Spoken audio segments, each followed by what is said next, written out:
Europe 1. Avec comme chaque semaine, chaque lundi, la série de la semaine. Bonjour Héloïse Bois. Bonjour Dimitri, si je vous dis série phénomène sur le rap, vous répondez validé. Bah oui. La saison 3 arrive ce soir, je l'ai vue et je vous en dis un mot. Et c'est sur Canal+.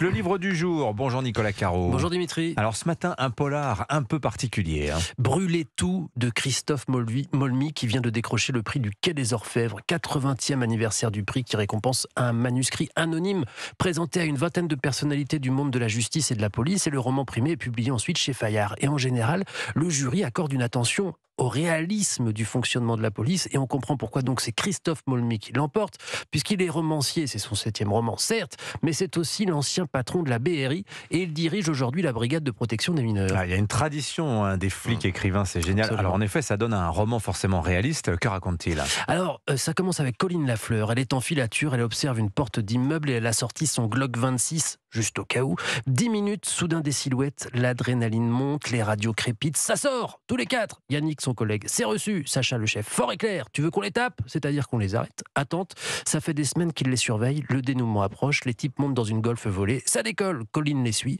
tranquille, mais finalement, on arrête, ils n'ont rien fait cette fois, ça sert à rien de les interpeller cette nuit, on va pas les coffrer pour une voiture volée, ce serait gâché. Mais alors pourquoi la police les suit ? Ce sont des braqueurs violents, des saucissonneurs, vous savez, qui ligotent les gens qu'ils sont en train de braquer. Il y aura d'autres occasions d'ailleurs, ça va pas tarder, et moins bien tourner. Mais vous lirez, une affaire chasse l'autre, et Sacha et Colline se retrouvent à enquêter sur un meurtre. Parallèlement émerge une autre menace, un groupe anarchiste et terroriste nommé Watchmen commence à faire parler de lui avec des agressions diffusées sur les réseaux sociaux.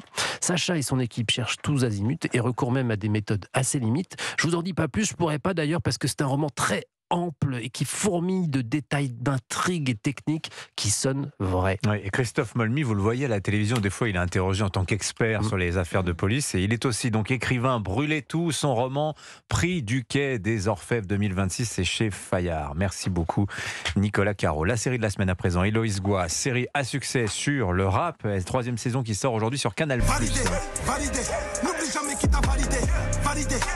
35 millions de visionnages pour la première saison. La saison 2 a été vue plus d'1 million de fois en seulement 24 heures. Wow. C'est un record. Et il faut peut-être, qui sait, s'attendre à un nouveau record encore aujourd'hui pour le 3e volet de la série de Franck Gastambide, Validé.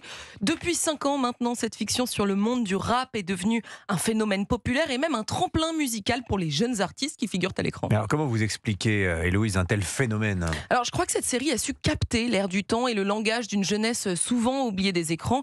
Je ne vous apprends rien si je vous dis que le rap cartonne en France, mais la série a su s'attaquer à ce genre musical avec beaucoup d'authenticité, ça sonne juste, notamment grâce au casting composé de vrais jeunes rappeurs.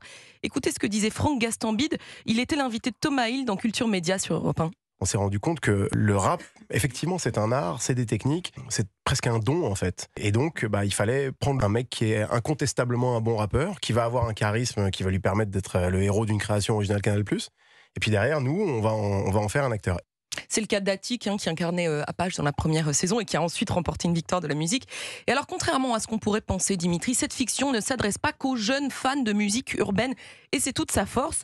En plus de lever le voile sur le milieu du rap avec ses codes et ses tensions, Franck Gastambide a su créer un thriller social haletant au format court, 8 épisodes de 30 minutes.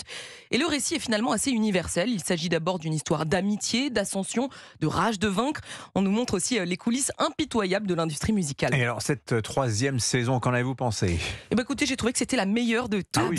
J'ai adoré. Parce que la une était vraiment très bien. Alors voilà, moi j'avais adoré la une avec Attic, j'avais un petit peu moins accroché avec la deuxième. Et cette fois, le scénario se concentre sur 2 rappeurs, Zach et Salif. Ils composent le duo Cobra. Au programme dans cette saison, concurrence et frustration entre les 2 artistes, règlement de compte, guerre fratricide entre labels, ou encore, et ça c'est passionnant, triche avec les fermes à stream qui permettent de gagner toujours plus d'écoute. Je vous assure que l'intensité dramatique est bien au rendez-vous. D'ailleurs, la série semble avoir été validée, sans mauvais jeu de mots, par le milieu, puisque beaucoup de rappeurs y font des apparitions. Dans les saisons, on a pu voir notamment Cool Chain, Nino, Rof ou encore Soprano. Donc vraiment, que vous aimiez ou non le rap, si vous voulez mieux comprendre pourquoi est-ce que cette musique domine aujourd'hui la culture populaire, eh bien regardez Validé. Voilà, les 2 premiers épisodes de la saison 3 débarquent ce soir à 21h sur Canal+. C'est aussi à retrouver sur l'app Canal+. Merci beaucoup Héloïse Goua.